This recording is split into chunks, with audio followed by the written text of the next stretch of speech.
Greetings, friends, and welcome to the July 4th celebration of 2023. Behind me is a representation of the Betsy Ross flag, our very first flag flown over the Continental Army that won our independence from Great Britain.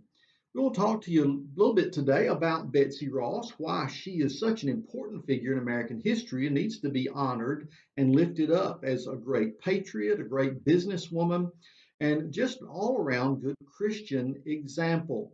And to kick this off, we'll be doing something tomorrow. If you have no other plans, please come see us in Columbus, North Carolina for the fabulous 4th celebration happening downtown all day. Great music, classic cars, food, booths with all kinds of interesting stuff. And at the Polk Baptist Association booth, we're going to be giving away, when you register, we're going to be giving away this 3x5 flag, a brand new one, has never been opened, that you can take home and share and use, especially when it comes to teaching your children, grandchildren, or yourselves about real American history.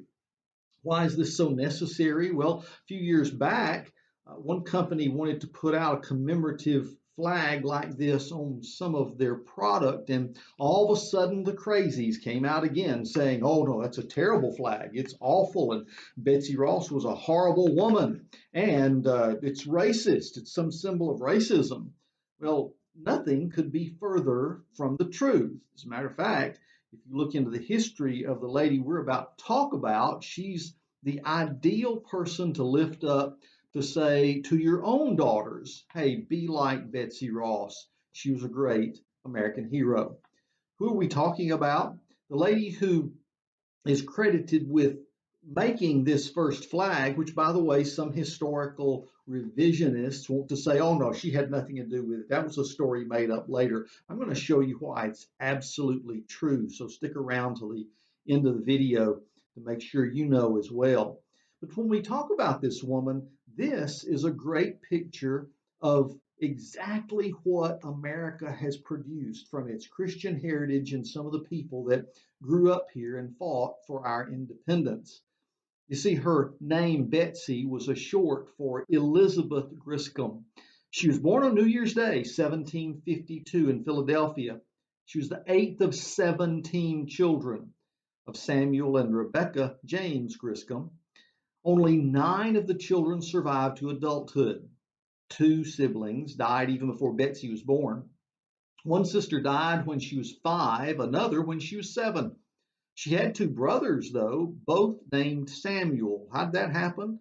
Well, they died when Betsy was 4 and 15, respectively. In other words, her parents had a boy named Samuel. Samuel died. They really wanted a Samuel. When the next Samuel was born, they named him gave him the same name, and he died. Oh my goodness. These were difficult times in which to live, weren't they? Oh, yes, they were. You know, she also had 3-year-old twins that died when she was 20 during a smallpox epidemic. So losing all these siblings couldn't have been a pleasant thing to happen. I mean, what terrible tragedy to lose brothers and sisters while you're growing up. Yet that was the way it was. Harsh reality for many of the settlers here in the New World trying to hack out this new country from the wilderness. But after attending a Quaker school, Betsy was appointed to an upholsterer named William Webster. She was apprenticed to him so she could learn all about the upholstery business, which she did.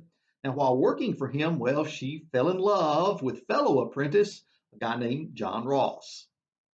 He was a nephew of George Ross, who would eventually be one of the signers of the Declaration of Independence. Of course, they eloped, were married in Gloucester City, New Jersey, when she was 21 years of age, and then the other shoe dropped. You see, the Grissom household was Quaker. The Rosses were Anglican. So after her elopement, Betsy was expelled from her Quaker congregation and shunned by her family. No, she didn't marry a non-Christian, but she married one of those Anglicans. And see, the Quakers came here to find religious freedom, and it was the Anglicans that persecuted them back in the old world. Well, That having been said, she and John stated that they would live their life together, honor God together, and ended up joining Christ Church in Philadelphia. This is a very important congregation. We'll get to that later. But they started their own upholstery business and began to grow their life together. Of course, 2 years into the marriage, something happened. The Revolutionary War broke out. John, who's a member of the Pennsylvania Provincial Militia, was assigned to guard munitions and was killed in a gunpowder explosion. So Betsy was widowed at age 24 and with no children. Well, she just continued the upholstery business, continued to work for a living. She made tents, blankets, helped repair uniforms for the Continental Army, and even helped construct musket balls. I mean, she was literally an ammunition maker for the time as well. Now, on June 15th, 1777, Betsy married her second husband, a seaman named Joseph Ashburn.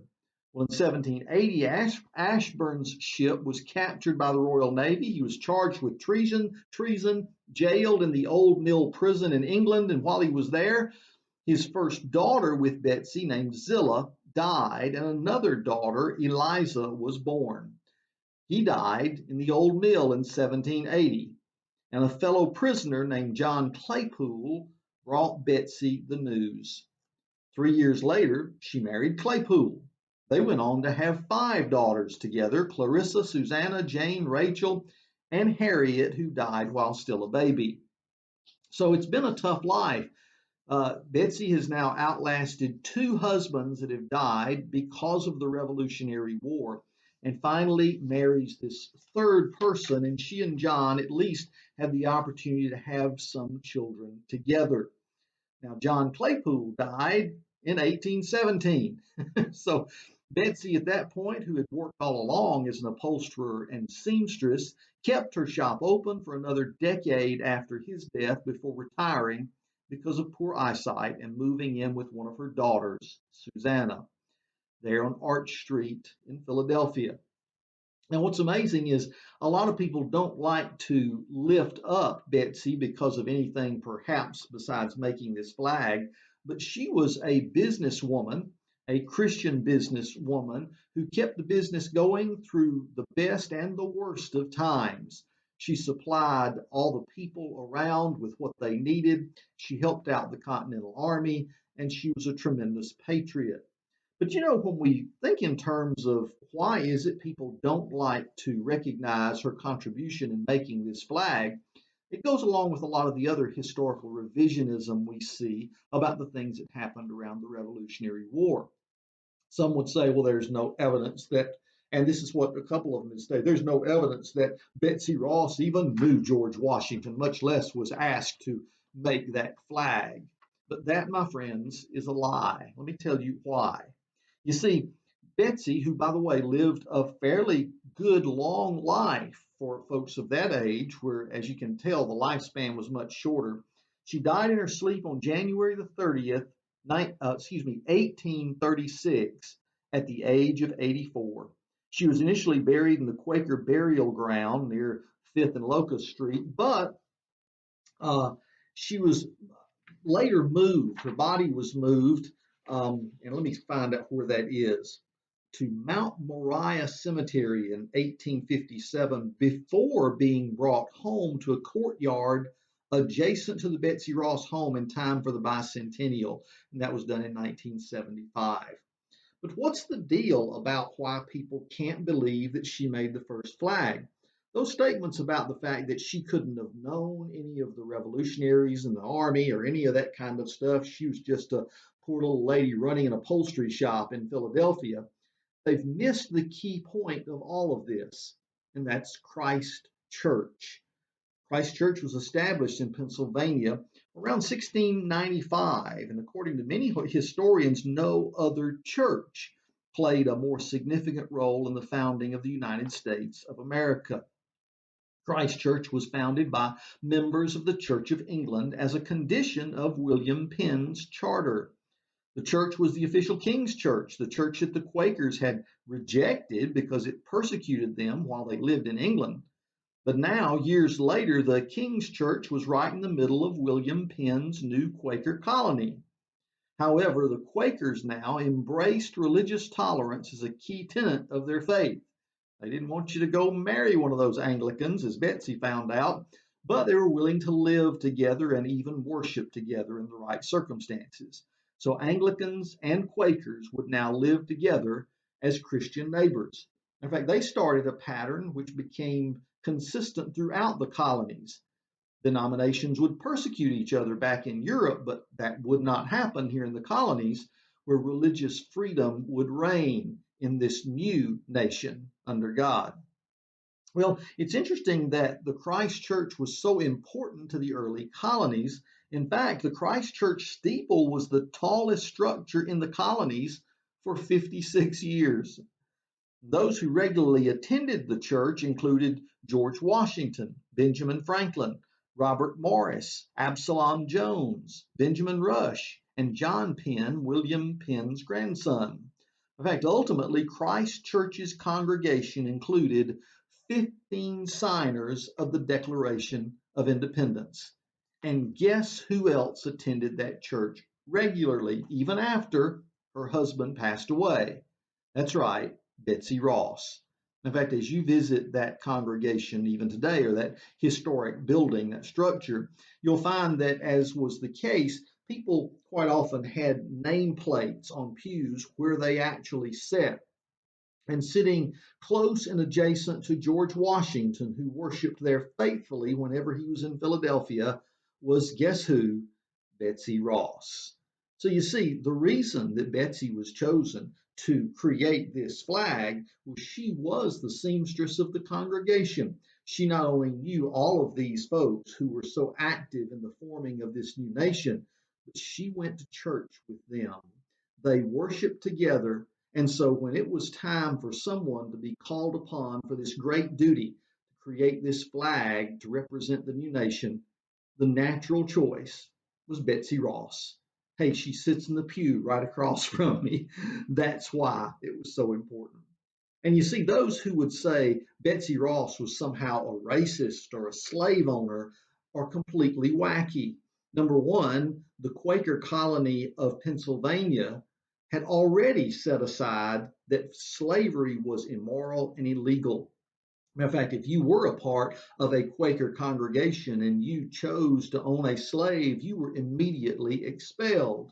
You see, Pennsylvania was a free state from the beginning and was one of the places that became a haven for those trying to escape the slavery of the South, for example, in those days.